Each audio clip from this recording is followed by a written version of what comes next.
Maor, welcome back to the podcast. Thank you very much for having me. It's a pleasure coming back. Yeah, great to see you. It hasn't been too long since I've seen you in person, but since you've been on the podcast, it was 2016, episode 62, which will be in the show notes for the audience to catch up on your origin story. So we're going to talk about other stuff and see what's happened since 2016.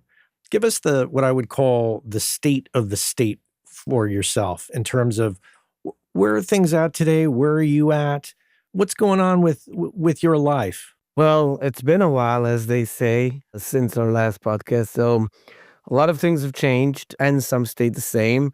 I'll start with the things that stayed the same. I'm still doing mastering, and remastering, working on albums, EPs, singles, songs and compilations, special edition, special edition vinyl, special edition cassette, CDs, different formats, some stuff for online stuff, masters for some TV stuff, for video games, for media, of course, for records, kind of stayed the same in terms of the operations, even though, it's been a while and media consumption has changed, but a lot of that still stays the same. Even, CDs are still coming out, which is good. So I'm still delivering DDPs. I'm still delivering, files for that. And of course, vinyl preps and even cassette preps and stuff that goes to videos too. My dog has grew old since our conversation last time. And so he's been different in the studio since then. It's harder for him to keep up with the trends. So Are you still in the same location? no, actually, that's another thing that changed. The other location I was in, I was almost a decade, which was an amazing room that I was very happy and fortunate to be in. And since we moved the whole family to a different location, I also moved to, to the whole infrastructure changed. And I have a different place now, which I'm very happy with as well. It's bigger, actually, so I have more place for my gear. Especially now, since our last talk, I've been very involved in co-developing hardware gear, analog, and also some digital implementations of them. So currently, I have a line of analog products that I'm involved with as a co-developer. Some of them are for the mastering or mixing or production, and some of them are specifically for live or production. And also there's the digital implementation of them as plugins. Well, let's talk a little bit about your involvement in hardware and software. How did that develop? Basically, it started from experimenting on stuff, trying to see what I can do with some existing hardware units that I had, like tweaking it. There's, you can always go very far with all that stuff, but it was more to see if I can tweak it to be better for my needs. Maybe, not go too far, enough for what I need. Because it's a big rabbit hole. You can really dive into the micromillimeters, and not always it's going to be that beneficial. There's a point where it's diminishing returns. And I did that for some of the gear I had. Later on, I was experimenting with parts that I had and try to build something. And in time, you pick up some ideas, and I went to a few builders, and some were techs, some were builders, and had them build something for me. And some of those things just became, like an experiment, which never yielded anything really good. And some of them were actually resulting in interesting take on it, like, oh, okay, there's a certain color to this. Basically, I figured that, I can't just experiment with stuff and say, oh, okay, this is cool, this is not, because, it's good having a certain knowledge, but the combination of knowledge is I think, what really yields the best results. I can have a good idea, I can have a good understanding of what I'm hearing in terms of just tonality, not circuit, but the tonality, and then connect with people who know how to work things and build, and then we can really yield, better results. And so I did a few more on my own, like kind of, but at least they gave me kind of an opening idea. And then the first real one collaboration that worked was that I did with Roger Foote from Foot Control Systems. And we worked for a while on a few ideas. It turned out to be really cool stuff, but we figured it's not going to be viable to sell it because the parts, you got to figure out where to source the parts. And we didn't want to try to do something and then figure out we can't. So we worked together on building 3 devices. One is called the Workshop LTD EMA. One is called the Bench, and one is called the Torch. So 3 different devices. The Workshop is the big one, the Bench is in between, and the Torch is the smallest one. They all have similarities and differences, and basically they became part of my mastering chain. So we just ended up building it for me, and it stayed here for my usage for years, and I still use them.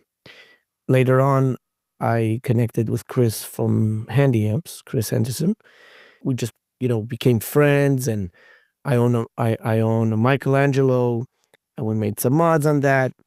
So during that situation where I own a piece of gear that he builds and we made some mods on it, our brains started to work together more, and I said, hey, why don't we do something together? And, ideas came about, and it took a while till we found really what works. And you have a design, and then you figure out, oh, okay, we need to change this, change that. It's a process.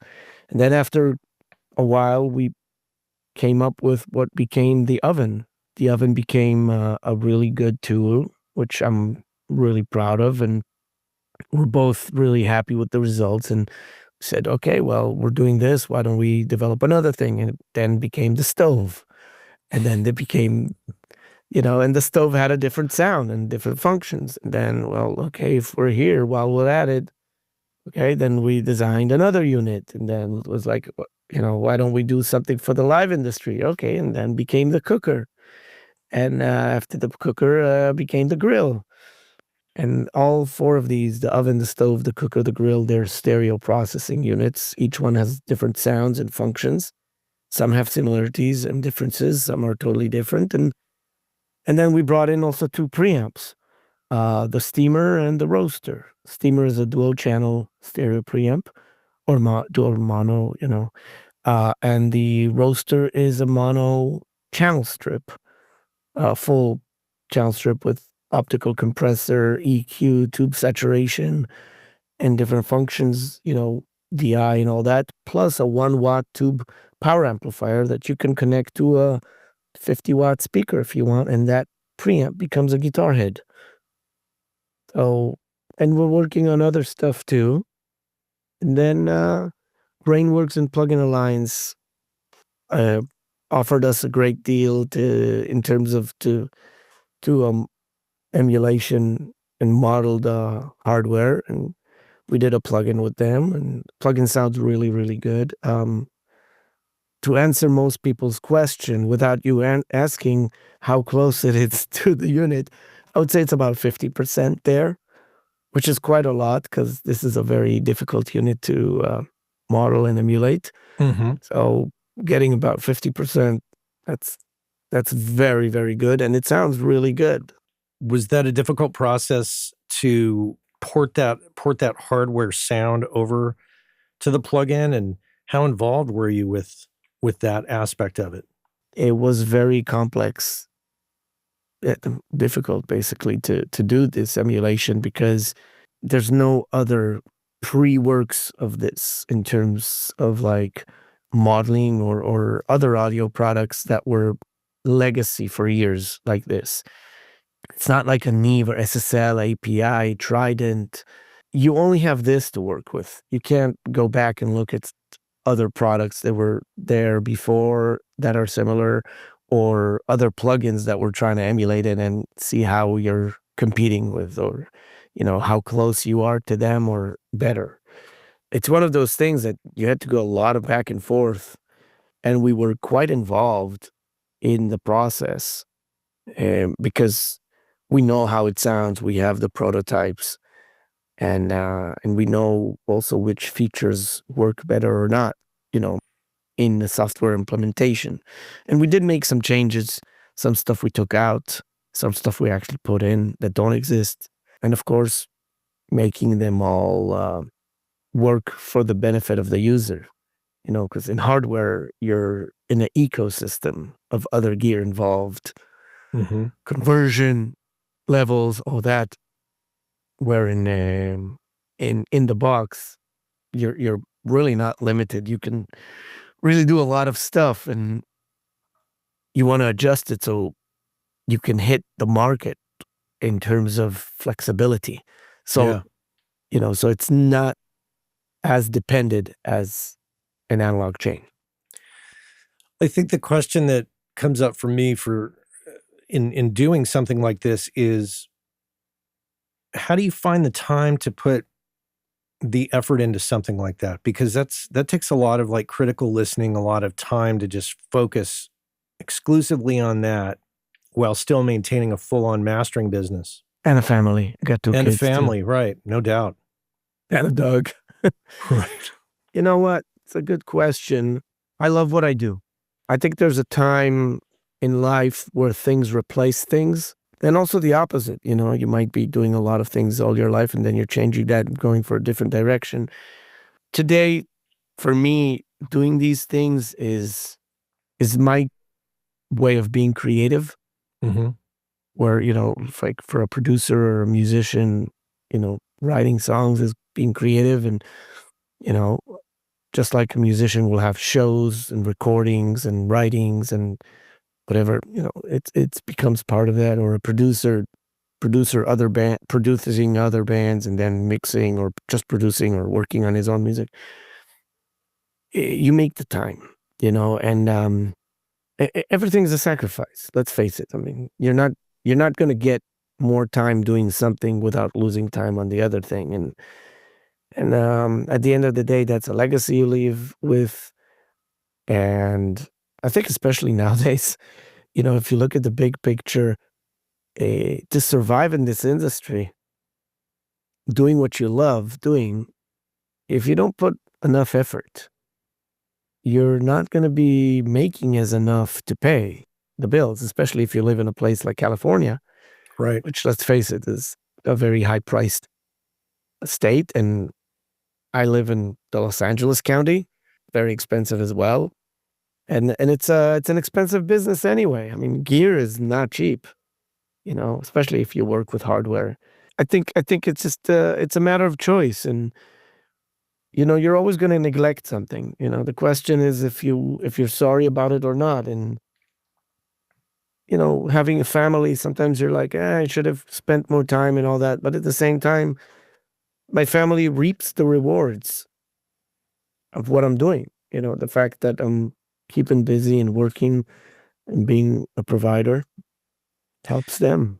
And I think you can't just simply focus on one thing and expect that to work all the time. I'm a big proponent of it, and we talked about it in our interview in 2016 about diversification, doing these other activities and these other types of mastering. I mean, you mentioned mastering for video games and soundtracks, and you kind of have to take all these talents that you have and put them to use to earn a living. You're right. There's no argument. In the terms of diversity, I have a point of view of it, which is kind of unpopular nowadays. Mm-hmm. And there's proof to it. And I understand why it's unpopular to most. But I also learned that if you focus on one thing really good and can make that happen, like when I say make that happen, is create the market for that and showcase that as a need and be the solution for that need, then you can work it for a long time. And I think that when I went to my path, I didn't want to diversify because I knew that it would cost me other things, which means I'll be running around and not being able to focus and hone on the craft right and not be able to deliver something that will live as long as I can. So I didn't want to diversify. And even though today you can say I diversified with the hardware and the plugins, I still see that as the mastering. I'm bringing my mastering perspective into the development. Think of it as using your ears to do something. Okay. Now, the reason I'm using my mastering for the development is using that critical listening. Okay. And understanding the process of what I'm doing as a mastering engineer, applying that to developing tools. Because the way I look at mastering is production. To me, every part of the production is production. I don't get credited as a producer because I don't call production shots, and I'm not a producer per se. But mastering is part of the production. You can't take it out of the production because there's decisions that are made, and artistic decisions are choices at the end of the day. You choose, oh, I like that. I didn't like that. Okay, I make a decision to go with that. That's a production. Mixing is production too. Okay, again, they're not labeled the same way as a production. They're a mix, but it's a production part. So when you put that point of view of, okay, as mastering, if I added 5%, 10%, 20%, there's records I've added 50% to the record as a mastering engineer by me saying, hey, I hear a problem here, here, here, here, here. I suggest fixing that. And then they go and tweak the mix, and now the mix sounds better. Now the mastering sounds better. There's records that were really in a bad spot and were redone because of the mastering, where I could say, you know, there's problems here. Maybe you should either retract that or edit it or whatever. So the involvement can go even further than what most people would even know that went into the record. It's the same thing as a producer. Sometimes he'll figure out there's a big problem in the song and they're like, oh, you know what? Let's cut the chorus in half. Let's do that.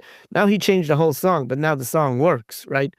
So I think the involvement in mastering is not what some people might think. Oh, we just got it louder or just kind of tweaked it a bit. In some cases, that's the case where, you made a small change here, a small change there, but still it's 100%. The result is what the listener listens to.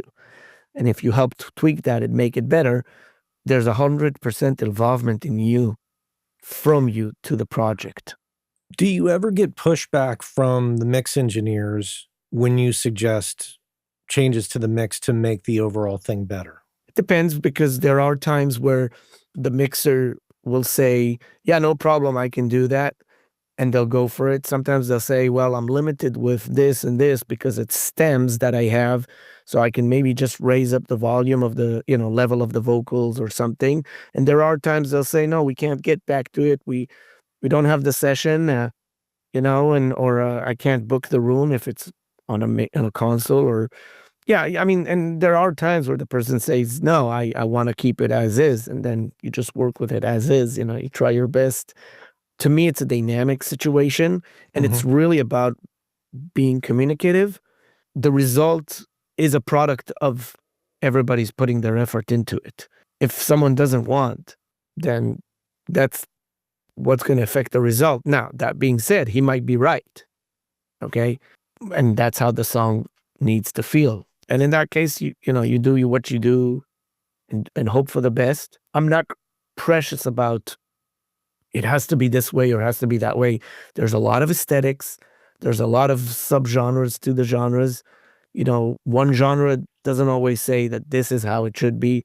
There's in each genre, there's subgenres, and there's even territories. Like, this is how it would be done if it's in this country or this area in the world. And that comes from that. I do a lot of international work. So, rock from America is different than rock from Europe, especially different countries and eras. The rock from the 80s is not the rock from the 70s and not from the 90s, and especially not from today. Same with Europe, and what you get from Europe, from Sweden, the Scandinavian countries is very different than what you get from the UK, or from France or Germany. Yeah. They're different. And I'm sure there can be regional differences too.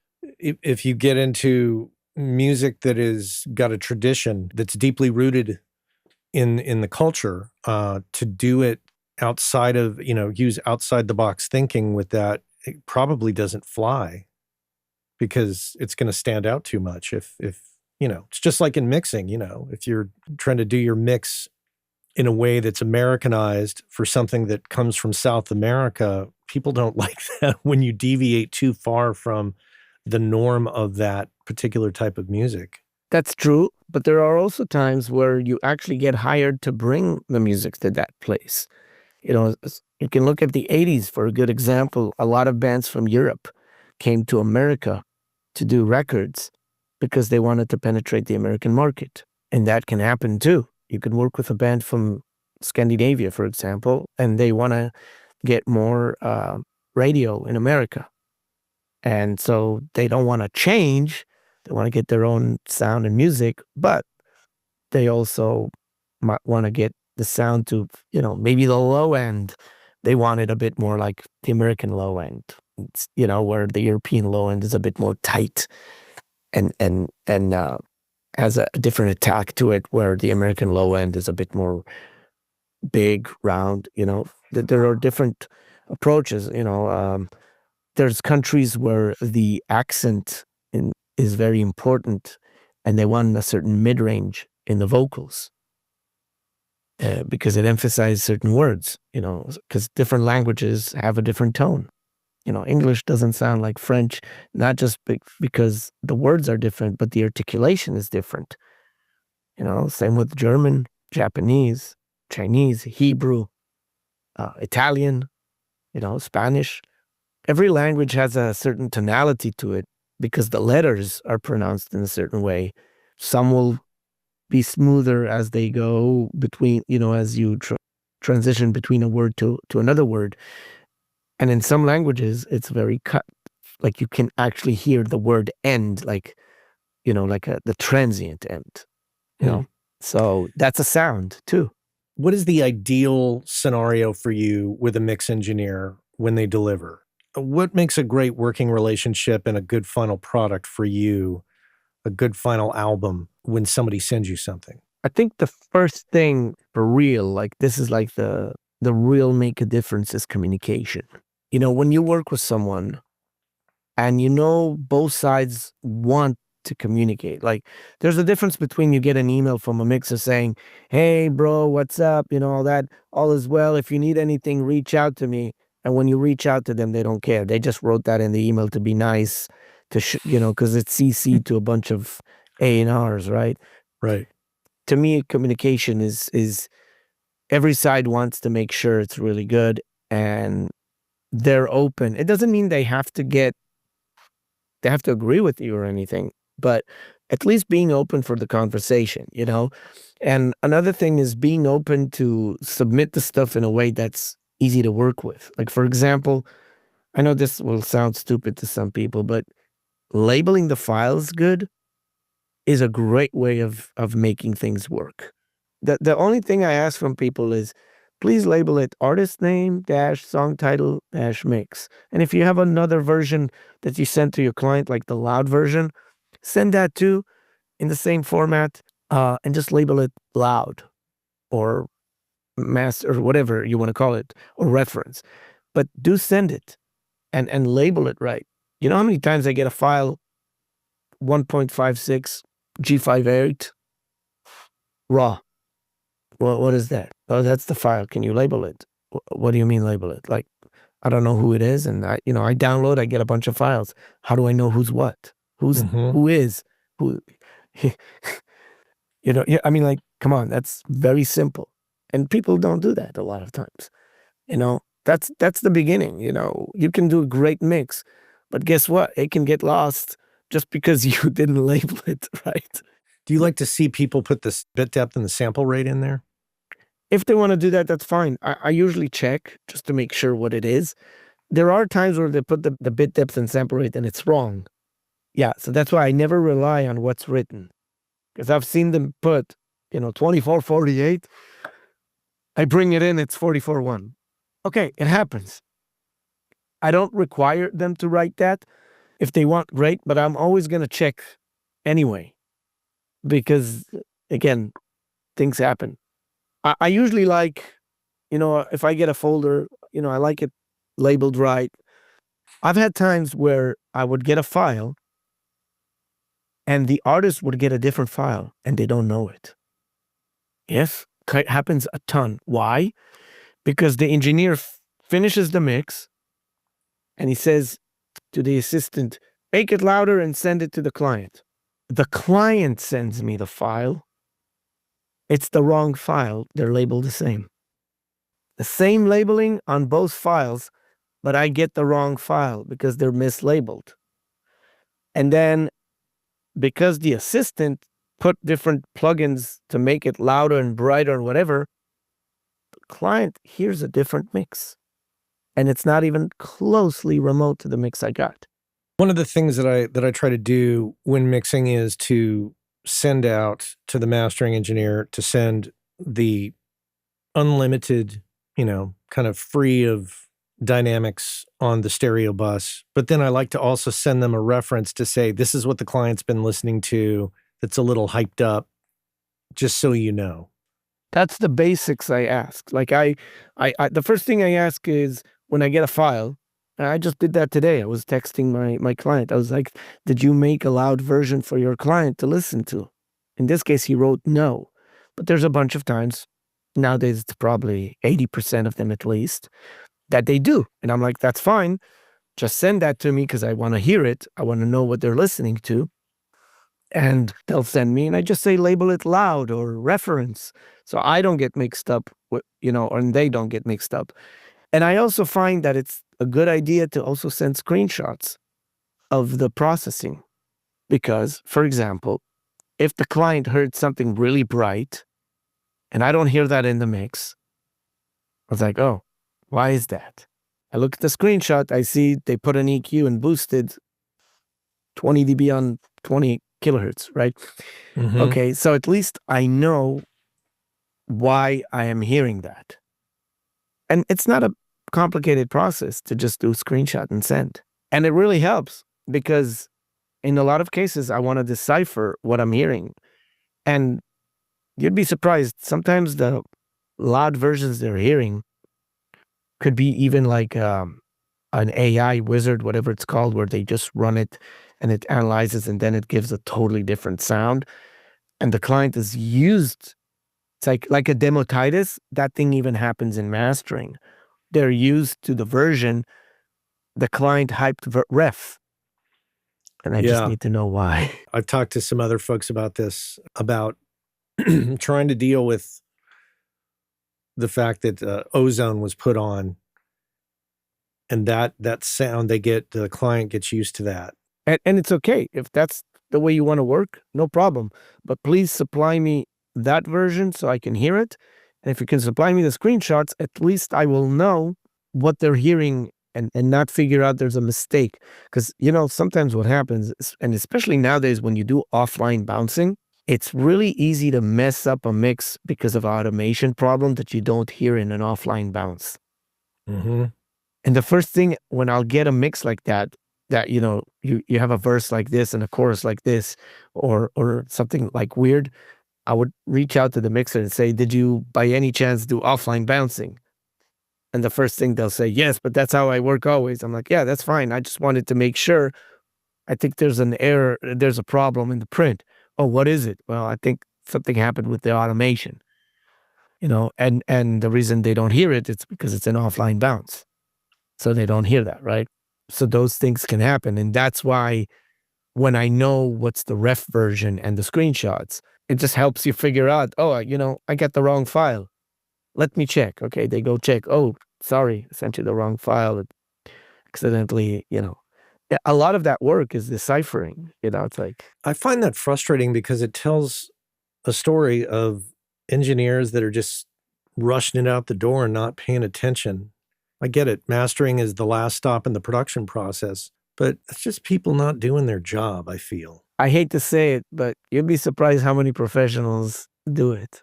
When it comes to the differences between working with major label artists versus independent or independent label artists, one thing that I've had numerous conversations about is the cash flow aspect of the billing.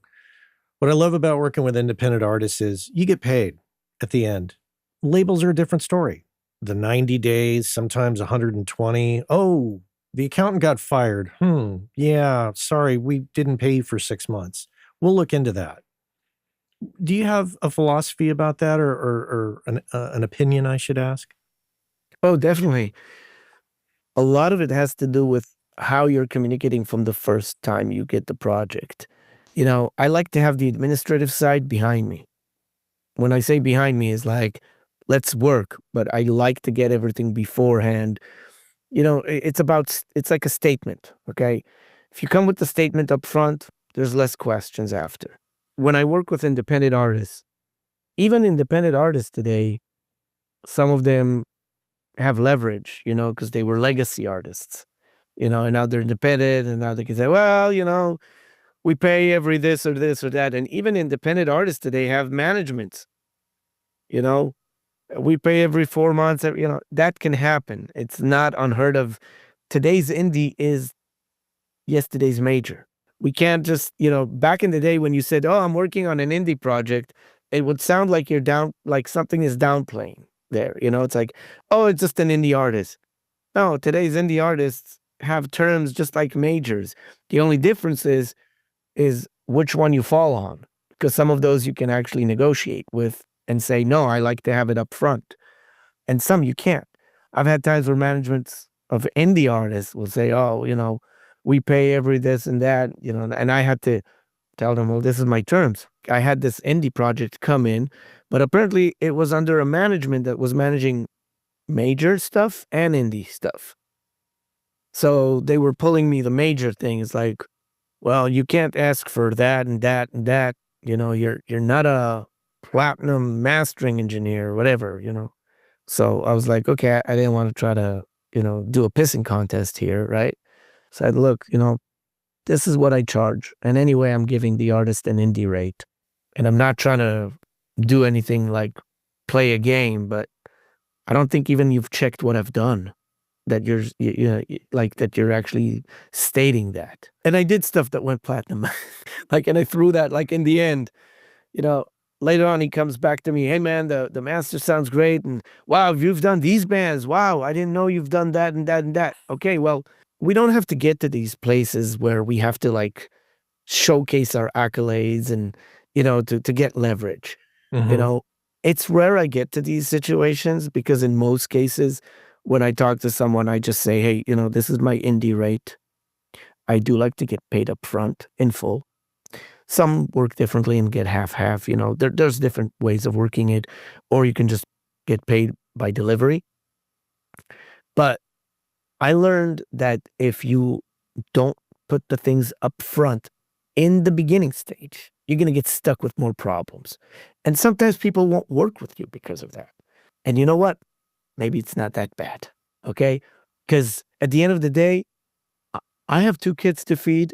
I got a mortgage to pay. I got bills just like any other professional who's been in this business for a while and has a family or bills to pay. And I don't need to wait. If I had an account with a record label that feeds me every day work, I could wait 3 months because anyway, every month I would get, paid through, all these bills. But that's not my gig. My gig is legacy artists, indie artists, some major artists. Overall, I'm not in with one label. I'm not in with one management. I'm not, you know what I mean? I have to hustle. I have to bring the work in. You have to figure out a good plan on how to make this work. And when you're doing it, you want to make sure people respect what you bring to the table. Even if you lose a few clients on the way, by doing that, you might gain more serenity. Yeah, it's interesting. Getting paid up front do you get pushback a lot on that concept? Not much. I've been getting paid up front for the past most of the work. I can't say all of it, but that's a relationship you develop. But probably for the past, I don't know, 17 years, maybe give or take, most of the work I've done, I got paid up front. Some work I would get paid later, because if it was like, for example, if I work on different projects that were involved in the same umbrella, then it's easier to be like, okay, well, you know what? I can do upon delivery, or I can do, net 30, net, there've been times where we got to the net 60 and even 120. But again, they're very little amounts because, like I said, a lot of it has to do with what you do in the front, And also remember a very important thing: you're part of a team, okay? And if they see you're really involved and taking care of them, you can always use uh, flexibility as leverage. When I say flexibility, for example, if you say, "Look, this is my indie rate, and I normally include one, or I don't know, up to 3 revisions, I'll give you 5 revisions." Okay. Now you showed some flexibility, right? That's kind of leverage. So you say, "I'll give you more just so you do that." Or I'll throw in, I don't know, another alternate version for free just so you can do this transaction with me. You can build that with them. Do you ever run into situations where they've paid the bill and then they're like, oh, hey, there's actually 3 more songs that we're going to add to the pile? Do you just say, okay, well, fine, I'll bill you for another 3, or do you just toss those in? Or Good question. As they say in the music industry, it depends. It depends. Right? You can write a book just about the words, It depends. Right. Take one whole page, right? Yeah. So I've been in that situation quite a few times. There were times where I'd say, yeah, it's going to cost you. And they were cool with that. There were times they were like, yeah, it's no problem, we'll pay. And they never paid. And there were times, hey man, can you throw that in, please? And I was like, okay. I think it really depends on what situation you're at. Like, for example, if you can do that and it just takes another hour or 2 from your day and it's not a big deal, it's going to keep them happy. It's going to make you miserable for a few hours, but it's going to make you happy at the end. Sometimes it's worth it. It's, as I say, you swallow the frog. It's not fun, but you do it and you're like, you know what? In the big picture, yeah, I spent a bit more, but we got the record finished. Everybody's happy. They're coming back. They're sending their friends. What's another few hours? Yeah. It could be like that too. What is your least favorite part about this world of mastering? What bothers you the most about it? I won't say bother, because it's a bother, but it's kind of a reality in a way, which I think a lot of people are not noticing it. Music industry is based on fear, because you're always fearing, like, oh, if I talk this way, I'm not going to get the gig. If I tell them what I think, they're going to be hurt. I'm going to lose the gig. If I try something interesting, they're not going to like it, so I'm going to lose the gig. I probably won't get a second chance because they won't want to communicate. I can't ask for the money up front because it will give them bad vibes, so I'll lose the gig. Everything is, I'll lose the gig, I'll lose the gig, I'll lose the gig. It's echoing, multi-tap delay, lose the gig, lose the gig, lose the gig, lose the gig, lose the gig, lose the gig, right? It just works like that. Sometimes you just need to understand that you can actually communicate and say, wait, let me try something. You don't like it, we can revert to the first version, right? So if you're always living in fear, where does that put you on your creativity? Where does that put you in your reasoning? What does that put you in your development? It's like the first thing that everybody will say in this industry is going the path of least resistance. What do you mean path of least resistance? You're not water. You're not even flexible. That's the thing that I hate in this industry, because I think, 1, it's totally stupid. 2, it's not only totally stupid, but it's stupidly repeated and augmented because we love our job, so we'll do everything to keep the job. It's only in the music industry or any arts industry where people are like, oh, he gives me bad vibes. What do you mean bad vibes? He didn't give you anything. He just told you there was a click there or a beep or something happened there, the automation fell there. Now you're going to fire him for that? Like that's really stupid. I mean, like, I'm sorry. Probably now everybody in the industry is not going to like me and they're going to say we're going to cancel Maor because he's spoken the truth. This is the truth. Moving towards the positive, what do you think is working in any of this for you? What do you look at as an example and say, I like that. That's working. That's a positive. That's when the communication comes in and there's a mutual understanding that you want your best, and it's fine to compromise too. See, to me, everything we do is degradation. If you look at the big picture, you're degrading a result, always. But degradation can be positive too. So, for example, when someone's tracking an artist, like recording, the better they record, the better it sounds, right? But now when you're getting the mix, to do the mix, are you doing the same thing as the recording is? No. You're rebalancing it. The only way to keep a recording as is if you had one mic or two mics and they were placed in the optimal position ever and it was never touched. Everything you do is degrading in a positive way if it works with the song and the vibe of it and all that. So if you come from that approach as, okay, the whole process is degrading, but we're making it sound cooler to ourselves and to the clients, and they're appreciating that, that's the starting point. And from there, there's an understanding that compromises can exist. And that's where taste comes in. So why do they hire you to mix? Taste, filter, opinion. All of those things are not related to the original recording. Those are things that are applied in the process, and they're degrading the original result, but they're bringing something new to the table. They're bringing something fresh, interesting, and if they like what you do, it engages with them.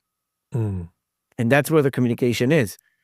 And if they understand that you're doing something for the good, and they're, let's call it, responding in that way, that's when I feel good. If someone knows that I'm taking the project in a positive way, in terms of like I'm really trying to get it better, and let's say I do it right for them, then great. If I do it wrong, I don't want them to be like, great, we love it, and they fire me and hire someone else. Okay, that's why I believe that the term in the music, no news is good news, it's another wrong term, because no news is not good news. No news is equal to no news. They could have fired you and you wouldn't know that. I completely agree with you there. It's rarely happened, but it has happened to me where I did some mixes. Everybody said, oh, great, thumbs up. And then months passed by and I thought, that should have come out by now. And then I see a post on social media. Oh, it's coming out. I was like, oh, fantastic. So I call and check in with the band. Hey, really glad this is finally seeing the light of day. Oh, hey, yeah. We actually, we wanted to make some minor changes. So we hired somebody else. What turned out to be the case is they said, oh, we're going to need stems of your mix for our live performance. They just gave those stems to somebody else and they made a couple little tweaks in the bottom end. And the reason I knew that is because there was a recording of what would you call it? A siren in Hawaii, a tsunami siren, I think it is what it is. They have these test sirens. So I recorded the test siren and I actually used that siren in the song and they loved it. And they said, oh, no, those mixes were done from scratch. And I said, well, then why is the siren that I recorded still in there? Oh, yeah, right. Very, very frustrating situation. That's a great example of, think of it this way. If they would just say to you, hey, can you mix it differently? We're not sure about this. That's if they want to say it that way, or we're not happy with this, or it doesn't fit what we like. You would have another chance, Mm-hmm. and maybe you would nail it on the second chance. Okay. And if not, maybe on a third chance. But let's say there's a situation where you don't. Okay. Wouldn't you feel better if you knew that you didn't and you tried and they know you tried and it ended up not happening and they went to someone else, but you not being lied to? Absolutely. I was beyond frustrated with these guys. I thought, wow, okay, if that's how it's going to be, all right, well, good luck. I try to be on the level of, I'm the person you can work with. Any issues? Tell me. I'll work with them. If you're allergic to garlic, tell me. I won't put it in your food. Exactly. Okay? And I learned that a lot of times it's not what the person likes, it's what he doesn't like. Okay? That's that's really the talk. Like when I sit and talk with engineers about stuff, they'll throw in this unit, this gear, this piece, this situation, this song, this, the frustration a lot of times is the hidden information. And when you talk about that, you see like, oh, you know how you have that look when you see that someone touched a subject that you're like, oh, I never thought of that. There's this eyes opening, you know what I mean? And it's like, oh, I never thought of that. An epiphany at that moment of like, oh, and those are the things that I think they're the problem in this industry. And that's where, that just like with the ghost engineers, ghost producers, ghost writers, and ghost players. You know how many stories I hear about people, telling those stories. And I've had friends who heard stories from people how they played on some records, that the band was supposed to play, but the producer played. And then when that producer came in as a musician, he was replaced and he didn't even know, right? It's like, yeah, okay, I get it. I mean, like, it's like every dog has his day, right? But those are the things that I think you can avoid a lot of times. And when you do that, it puts things on a clear path. And I lost gigs too. Sometimes I would get a mix coming in and I master it and I wanted to keep it close to what the mixer did. And it didn't sound right because something that the mixer did worked bad when levels came up. And it was a struggle. We tried a bunch. And then they went to a different mastering engineer and he changed it, but the mixer never heard it. And it worked because he changed it drastically and the band liked it. You know, the mixer didn't hear the result anyway. And it worked. And then I asked them, what ended up, and they told me. But you can avoid a lot of that stuff up front. And when you avoid that, you're already starting in a better position, you know. There are times where I'll say to the client, hey, can I be artsy with this? I think I can take it to a place that I think is cool. And there might be saying, yeah, do it. And then you're in a trap too, right? Because if it's not good, you lose the gig, right? So what I say is, look, I'll do it. And if you don't like it, just be honest. I'll do totally the opposite from that. And if they say yes, they're owning their decision. Because at that point, they can't say, we didn't like your artsy version, so we're gonna fire you. Well, you gave me the leeway to do it, and you also gave me the leeway that if you don't like it, you're letting me do another version that's different. Right. But obviously we want to avoid being adversarial with people and getting, as you said earlier, you don't want to get into a pissing contest with people. Yeah, I think that's where there's the thing of rapport.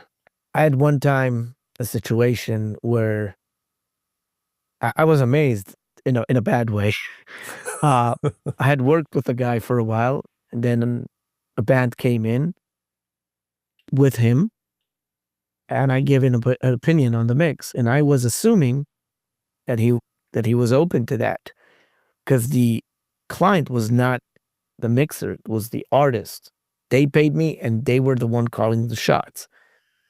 And I remember I only said like two things and they weren't that big. I think one of them was fix a certain frequency on the instrument and do something else. A few hours later, I get an email. It's the first time in 30 years that I do a record that a mastering engineer gave his opinion on it.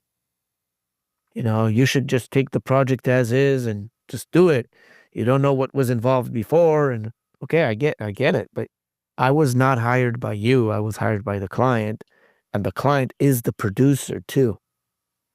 And they brought you in to my room with them, not to hear me saying, oh, it's perfect. It was more like, this is good. I think if you clean up that frequency in that instrument, it's just going to sound a bit clearer. That's why they came into my room with you. And it wasn't a big issue for you to go and clean that frequency.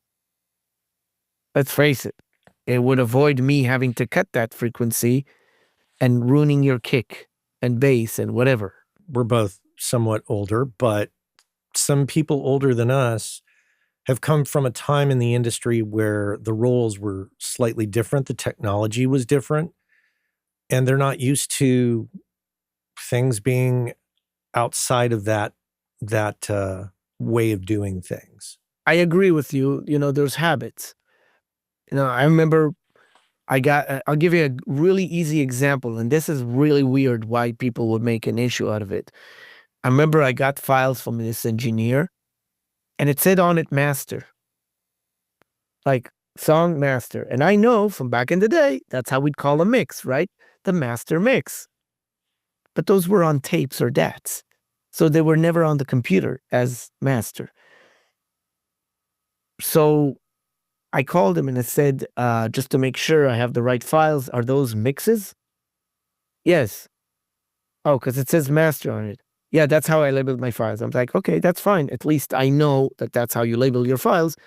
Because if it says master, to me, it might tell me that this is a master and not a mix. Mm-hmm. Now, I just want to make sure, because when it was tapes, you could say, here's the master tapes, but it's a tape. So it's not going to be on the CD as, it's on the tape. It could be saying master, or on the DAT. These are the masters, right? But not on the computer. Right. So he's like, 20 years I label like that. I'm not going to change it. I'm like, okay, that's fine. You don't have to change it. I just want to make sure I know what it is. Funny thing, I get a call one day from a different friend of mine. He's like, hey, Maor, question for you. Can there be an album where most songs are in the right volume and one song is really low? I'm like, yeah. How? Very simple. Label has a production guy and he drags files in.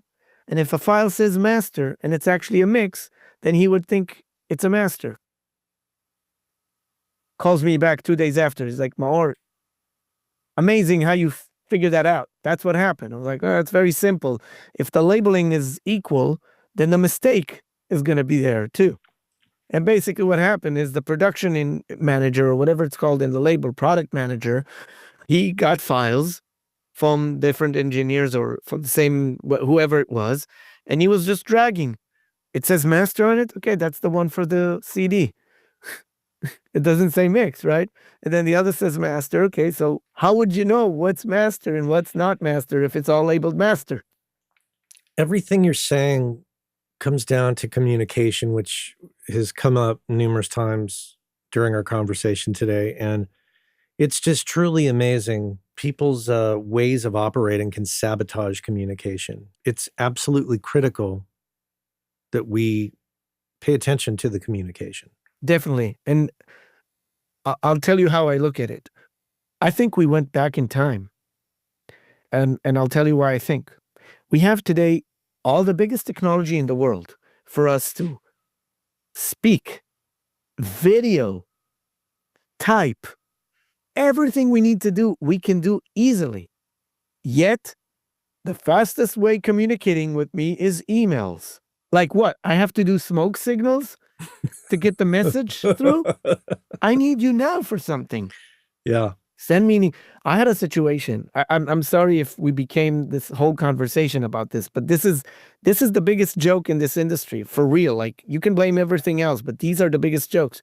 One time I had a record that I had to deliver at the same day, and there was a problem. One of the mixes there was something problematic with a mix. I don't remember what, but I called the label and I say, hey, can you ask the guy to send me the new version? And they're like, oh, okay, we'll email him. And I'm like, what? Yeah, we'll email him. I'm like, you're joking, right? No, everybody has emails. No, but you're joking. I need to deliver today this record. This is your deadline. And you're going to email the mixer? I'm calling you on the phone. If you want this job done today, if you're not on the phone with him, forget it. I'm not going to deliver this. Because the email will take a day for him to come back. And they're like, oh, okay, we'll do that. Like, really? Emailing? Yeah. You need it today on time. You know, my kids and even my wife laugh. I've got a couple friends, in particular, Lid Shaw from Recording Studio Rockstars, my brother from another podcast, as we say. We communicate over texting, whether it's messages or signal, but we communicate with audio. Like, my kids will walk in the room and I'm like talking into the phone and they're like, are you leaving a message for Lidge? I'm like, yep. Because he's probably in the middle of something, but I know he's going to listen to this relatively soon and he'll get the point, the inflection, the urgency, whatever it is. And they just laugh. And I'm like, this right here gets me right to the point without interrupting what he's in the middle of. And he can respond immediately, or when he's ready to. And it's faster than email. And it's kind of that combination of texting and leaving a voicemail. I can't imagine leaving a voicemail for somebody nowadays. I think what you're doing is, I would call it, in the best way, doing your diligence. You're making sure the message is going through. And that's really where it boils down to. Did you do what's needed to make sure that the message, that it didn't get lost in translation? I've had times where there was a chain email with record labels. I hate chain emails because they don't do anything positive. You think they do because, everybody sees it, everybody knows. That's the first place they'll overlook anything, because they assume they catch stuff, but they don't. And I was delivering a box set of CDs. Like, this is a huge job. Okay, it's a legendary person, project of his career, like, huge thing, right? And there's like 20 emails in it. And there's a point where one of the record executives is saying, we didn't get these files, like certain files, right? And I'm like, I'm going to explode on this because they requested it to be a chain email, right? So I call the curator of the project and I say, please do me a favor. If I'm going to write there, I sent it to you, it will look like I'm trying to be righteous and I'm trying to show them that they're missing it. I've done my job to the best possible and made sure everybody's getting right? Do me a favor. Go in and throw your opinion in the hat. And the opinion was just saying, he sent it to you. And I did that on purpose because I knew that if I'm going to say my opinion, it's going to be like, I'm trying to show everybody was bad and I'm the good guy.